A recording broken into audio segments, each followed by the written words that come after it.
Կառավարության կողմից ներկայացված Հայաստանի Հանրապետության կառավարության և Չինաստանի Ժողովրդական Հանրապետության Հոնկոնգի հատուկ վարչական շրջանի կառավարության միջև եկամուտների կրկնակի հարկումը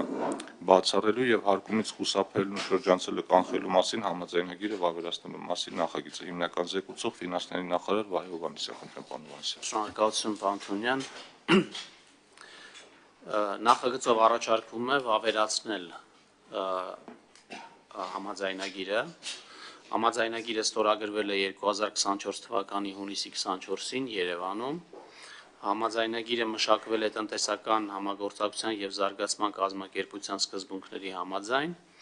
Համաձայնագրով կանոնակարգվում են պայմանավորվող պետությունների միջև առևտրատնտեսական հարաբերություններում առաջացող հարկային հարցերը։ Համաձայնագիրը ունի երկու հիմնական նպատակ.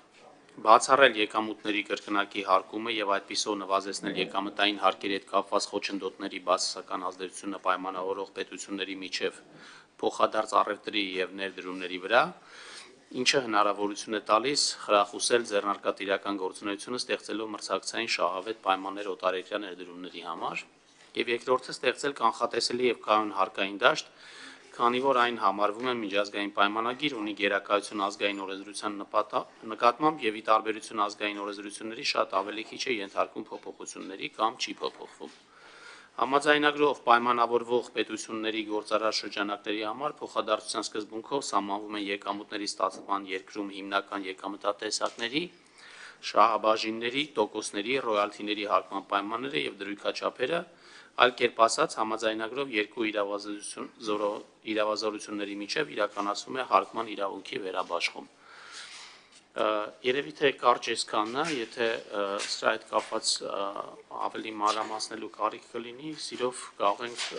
մանրամասները ներկայացնել։ Շնորհակալություն։ Շնորհակալություն պարոն Հովհաննիսյան։ Այստեղ համաձայնագրի կից տեղեկանքի մեջ նշված է, որ համաձայնագրի վավերացումը այլ հավասար պայմաններում կարող է հանգեցնել պետական բյուջեի եկամուտների նվազեցման։ Միաժամանակ Հայաստանի Հանրապետության համար ֆինանսական պարտավորություններ նախատեսող ծախսերի ավելացման հանգեցնող դրույթներ առկա չեն։ Այս մասը, որ խնդրեմ կպարզաբանեք, ինչի կարող բերի սա եկամուտների նվազման։ Հիմնական միտքը նրանում է, որ եթե նախկինում կրկնակի հարկում էր իրականանում, այս դեպքում կրկնակի հարկում չի տեղի ունենա, եթե օրինակ մյուս երկրում հարկերը վճարվել են, ապա Հայաստանում այդ չափով հարկերը չեն վճարվի, և հիմնականում սա է, բայց բնականաբար իր հետ հիմնական նպատակը գործարար ակտիվություն ապահովելն է, որը ներդրումների խթանման համար կարող է կարևոր նախապայման հանդիսանալ, նաև Հոնկոնգից Հայաստան ներդրումներ իրականացնելու հետ կապված, որը այս պահին չենք կարող ավելի ճշգրիտ կանխատեսումներ անել, դրա համար է այս միտքը գրված, եթե ես ինչ-որ բան սխալացրի, չէ։ Այլ հարցեր, խնդրեմ պարոն Ավետիսյան։ Պարոն Հովհաննիսյան, նմանատիպ քանի համաձայնագիր ունեն Հայաստանի Հանրապետությունը այս պահին վավերացրած քանի երկրի հետ, սա մեկ հարց, որտեղ իրապես կարևոր համաձայնագրեր են կրկնակի հարկումը բացառելու, երկրորդ հարցը վերաբերում է ընդհանուր նմանատիպ համաձայնագրերի գործարկմանը, օրինակ եկամտահարկի մասով։ Հիմա Հայաստանի Հանրապետությունում եկամտահարկը և նաև մի շարք երկրներում, հատկապես այն երկրներում, որտեղ ավելի շատ արտագնա աշխատանքային միգրանտներ ունենք, այդտեղի եկամտահարկը կառուցվածքով և դրույքաչափով էապես իրարից տարբեր են, որովհետև Հայաստանի Հանրապետությունում օրենսդրական փոփոխությունների արդյունքում եկամտահարկը միացվեց պարտադիր գոյություն ունեցող սոցիալական վճարին և դարձավ մեկ միասնական հարկ, բնականաբար բարձրացավ դրա նաև դրույքաչափը։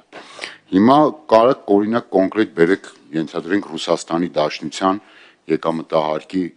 հետ համեմատությամբ, այսինքն սրա արդյունքում ստացվեց, որ Հայաստանի Հանրապետությունում եկամտահարկի դրույքաչափը ներառելով նաև այլ հարկատեսակ ավելի բարձր է, քան այդ համեմատվող երկրներում հիմնականում, որոնց հետ ունենք կրկնակի հարկումը բացառող համաձայնագրեր։ Հիմա այս մասով խնդրում եմ նաև մեր հանրության համար պարզ ասեք, թե ասենք օրինակ նման համաձայնագրեր ունեցող երկրներում աշխատող արտագնա միգրանտները այդ երկրներում եթե կան եւ աշխատում են, եթե ստանում են այնտեղ եկամուտ, ապա ինչ հարկային պարտավորություններ կարող առաջանա Հայաստանի Հանրապետությունում իրենց արտագնա աշխատանքից ստացած եկամուտների գծով։ Շնորհակալություն, կարևոր հարց եք տալիս։ Ուղղակի ասեմ, որ 2024 թվականին այսպիսի համաձայնագիր ստորագրել ենք նաև Ճապոնիայի հետ,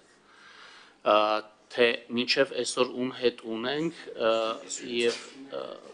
ես կխնդրեմ նաև այդ ձեր հարցի հետ կապված պարոն Ալավերդյանը, ով որ մեր հարկային քաղաքականության վարչության պետն է, ինքը ավելի մանրակրկիտ այդ դետալներին անդրադառնա։ Շնորհակալություն։ Առաջի հարցի հետ կապված նշեմ, որ ունենք 51 երկրի հետ արդեն վավերացված եւ գործող համաձայնագրեր, այս համաձայնագիրը եւ Ճապոնիայի հետ համաձայնագիրը ստորագրված են վավերացման process-ների մեջ են, հավանաբար այս տարվա մեջ կավարտենք Հոնկոնգի դեպքում իրենք արդեն ավարտել են վավերացման process-ը, այս տարվա մեջ մենք էլ ավարտելու դեպքում եկող տարվանից ինքն էլ ուժի մեջ կլինի։ Ճապոնիան էլ մեր պայմանավորվածություններով այս տարվա ընթացքում վավերացումները կավարտենք իրենք գոնե խոստացել են, որ կավարտեն, հուսով ենք եկող տարվանից ճապոնական համաձայնագիրը եւս կգործի, ընդհանուր կունենանք այդ դեպքում 53 ստորագրված եւ ավերացված միջազգային գործող միջազգային կրկնակի արկում բացառող միջազգային պայմանագրեր։ Ինչ վերաբերում է երկրորդ հարցին, նշեմ, որ ֆիզիկական անձանց եկամուտների հարկման դեպքում կախված երկրի օրենսդրությունից բնականաբար եւ կրկնակի հարկումը բացառող համաձայնագրի դրույթներից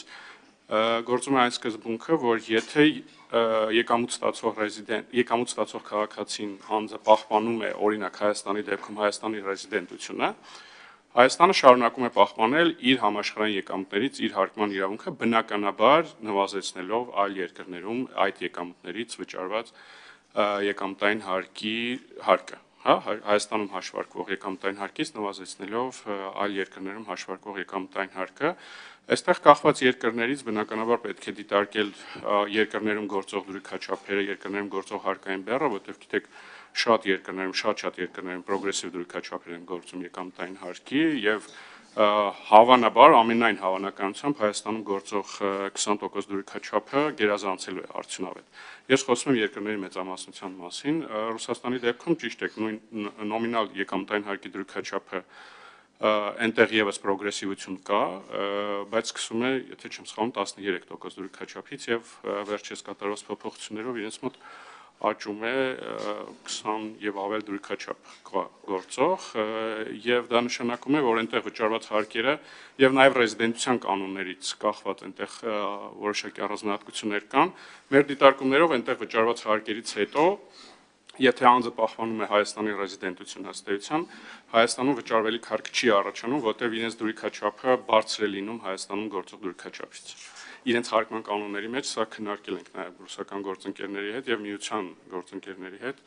այդպիսի երևույթ ստանում ենք հենց կոնկրետ Ռուսաստանի Դաշնության դեպքը եթե դիտարկելուց լինենք Արձագանքում եք պարոն։ Խնդիրը այդ մեխանիզմը որ դուք ներկայացրիք այդտեղի խնդիրը ես շատ հստակ ներկայացրեցի մենք նաև կարծեմ առիթ ունեցել ենք միասին հանրայինի եթերով սա քննարկելու տեսեք դուք ասում եք որպես կառավարություն, որ մարդիկ պիտի համընդհանուր հայտարարագրեն իրենց եկամուտները եւ այդ հայտարարագրի մեջ պիտի նշեն նաեւ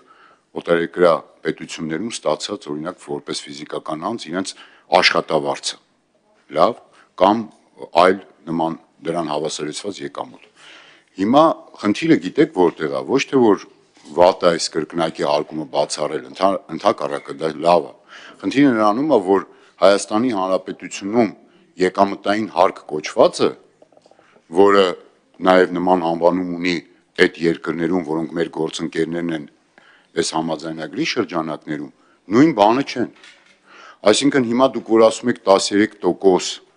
եւ 13%-ը նաև պրոգրեսիվ աճում է, այդ 13%-ից բացի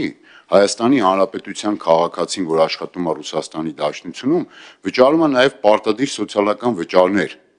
այդ պարտադիր սոցիալական վճարները եթե գումարես այդ 13%-ին, այդ մարդու համար էլ Հայաստանում այս սկզբունքի ներքո հարկ չի առաջանա, որտեղ այնտեղ արդեն ավելին քան 20% վճարած կլինի։ Հիմա դուք այդ նկատի չեք առնում, չնայած իմանալով, վստահ եմ ինձանից լավ իմանալով, եւ վերում եք այդ մարդուն ասում եք կգաս, ենթադրենք 7% էլ հարկ քո ստացած եկամտից արտագնա աշխատանքի մեկնող հարգելի քաղաքացի կվճարես Հայաստանում։ Սա ոչ միայն արդար չի, ազնիվ չի, այլ նաև հակասում է այս ձեր կողմից ներկայացված համաձայնագրերի բնույթին եւ տրամաբանությանը։ Սա է խնդիր, սա պետք է լուծենք եւ ոչ թե Չինաստանն ու Ռուսաստանը պետք է լուծի այդ խնդիրը, այլ պետք է լուծի Հայաստանի Հանրապետությունը։ Եվ դրա լուծման կան ամենատարբեր տարբերակները, որոնց մասին անընդհատ խոսում ենք, բայց անընդհատ այդ խնդիրները գնում են եւ մնում են։ Սա ստացվում է բնույթի մեջ ունենալ համաձայնագիր կրկնակի հարկումը բացառող, բայց նորից կրկնակի հարկել փաստացի, ում Հայաստանի Հանրապետության քաղաքացուն, որը չգտնելով Հայաստանում աշխատանք, աշխատում է արտագնա եւ ստեղծում է եկամուտ, այստեղ էլ իրականացնում է սոցիալական ծախսեր, լուծում է նաև պետության չիրականացրած մի շարք խնդիրներ իր ուժերով։ Աշխատում է, որ աղքատ չապրի, բայց չի աշխատում, որ անընդհատ հարկ տա, կրկնակի հարկվի, չնայած ունենալով նաև այդպիսի հարկ չվճարելու իրավական հիմք, որը դուք այսօր ներկայացնում եք Չինաստանի հետ։ Սա է խնդիրը պարզ, թե չէ մնացածը ինչքան էլ փորձենք վարժ, այսպես այն կողմից գալ, այս կողմից գալ, մեկ այդ խնդիրը չի լուծվում։ Թույլ տաք տեսեք, դուք ճիշտ եք նկատում, որ ֆիզիկական անձինք իրենց եկամուտները անվանական ստանալուց հետո տարբեր երկրներում տարբեր վճարումներ են կատարում եւ այդ վճարումների կառուցվածքում որպես կանոն երկու աստիճան է՝ եկամտային հարկ կոչեցյալը եւ սոցիալական վճարներ։ Եկեք ուղղակի չմոռանանք, որ սոցիալական վճարները դրանք հարկի պես անհատույց վճարներ չեն։ Դրանք վճարում են քաղաքացիները այն երկրներում, որտեղ աշխատում են եւ բնականաբար լինելով սոցիալական վճար ստանում են այդ երկրներից կենսաթոշակ կամ այլ նման սոցիալական ապահովության ծրագրերից օգտվելու, առողջապահական ծրագրերից օգտվելու իրավունքներ։ Ու կենսաթոշակայինի դեպքում մենք ունենք կենսաթոշակային այլ սոցիալական վճար կոնցեպտը, որը այդ կենսաթոշակային խնդիրները կարգավորելու նպատակով դուք ինձանից լավ գիտեք, եւ հետեւաբար եւ ամբողջ աշխարհում ընդունված պրակտիկան այնպեսին է, որ կրկնակի հարկումը բացառող համաձայնագրերը գործ են ունենում միայն հարկ տեսակի, վճարատեսակի հետ։ Այս առումով իրենք համաձայնագրերը ծածկում են միայն այդ վճարատեսակները։ Ինչ վերաբերում է նրան, որ քաղաքացին օրինակ Ռուսաստանում վճարել է այլ միգուցե ավել դուրիքաչափով, հաստատ ավել դուրիքաչափով սոցիալական վճարներ կամ կենսաթոշակային վճարներ եւ որոնք մասնակից դառնան մեր հարկման համակարգին, ուղղակի չմոռանանք, որ այդ վճարատեսակներից իրենք իրավունք են ստանում Ռուսաստանից օրինակ կենսաթոշակ ստանալու եւ այդ կենսաթոշակները, որոնք արդեն եկամուտ են ստացման պահին, այդ դրանց հարկման հետ կապված հարցերը կարգավորվում են համաձայնագրով։ Այսինքն դրանք անհատույց վճարատեսակներ չեն ըստ էության մեծամասնական դեպքերում եւ դրա համար ինքը հարկային այս կարգավորումների ծածկույթում եւ հարկից նվազեցումների համակարգում չի աշխատում։ Ընդունված միջազգային պրակտիկա է ուղղակի։ Շնորհակալություն։ Այս համակարգը աշխատում է ամբողջ աշխարհում։ Շնորհակալություն, ես մի բան էլ հավելացնեմ, քանի որ պարոն Ավետիսյան նաև հայտարարագրման համատեքստում խոսեցիք, մենք ունենք կարգավորում, ըստ որի դրսից ստացված եկամուտների համար տարեկան մինչև 12 միլիոն դրամի չափով մենք ընդհանրապես փաստաթղթեր չենք պահանջում, այսինքն միջինացված ամիսը մինչև 1 միլիոն դրամի դեպքում պետությունը քաղաքացու հետ հարկային օրենսգրքում կատարված փոփոխություններով, որով ընդունվել է հայտարարագրման համակարգը եւ առից օգտվելով մի բանի մասն էլ տեղեկացնեմ, քանի որ այդ մասին անցաչափած շատ տարածվեց, չնայած հետո հերքվեց, բայց ամեն դեպքում շատերի մոտ տպավորություն կա, ուրեմն պարոն Ավետիսյանը ներկայացրել օրենսդրական նախաձեռնություն, որով ըստ էության առաջարկում է չեղարկել եկամուտների համընդհանուր հայտարարագրման համակարգը, ու քանի որ ցանկացած նախագիծ կառավարությունում քննարկվում է ու կառավարության եզրակացությունն է ստանում, ու քանի որ այդ եզրակացությունը ներկայացնողը ֆինանսների նախարարությունն էր, մամուլում այնպես է ներկայացել, որ ֆինանսների նախարարը հանդես է եկել եկամուտների համընդհանուր հայտարարագրման համակարգը չեղարկելու նախաձեռնությամբ, այսինքն պարոն Ավետիսյան, ձեր նախաձեռնությունը վերագրել են ֆինանսների նախարարությանը, Դրա համար ես ուզում եմ պարզաբանել, որ ֆինանսների նախարարը ներկայացրել է կառավարության դիրքորոշումը, որը բնականաբար բացասական է,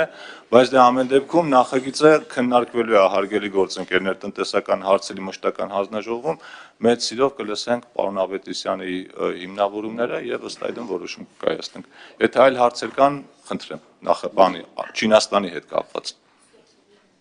Չկան։ Խնդրեմ, պարոն։ Պարոն Վանեսյան, այս Հոնկոնգի հատուկ վարչական շրջանի կառավարությունը ինչու՞մն է, որ ասենք մենք հատուկ իրենց հետ ենք կնքում եւ ասենք օրինակ ոչ թե հարևան նահանգի, ասենք, որ տնտեսական գոտի ունի, ազատ տնտեսական գոտի ունի եւ այլն, այսինքն կամ ամբողջ երկրի հետ ինչի չենք կնքում, կա ինչ-որ մի պրիվիլեգիա, ինչ-որ մի առավելություն, արտոնություն, որ մենք ուզում ենք հատկապես Հոնկոնգի հատուկ վարչական շրջանի հետ կնքել։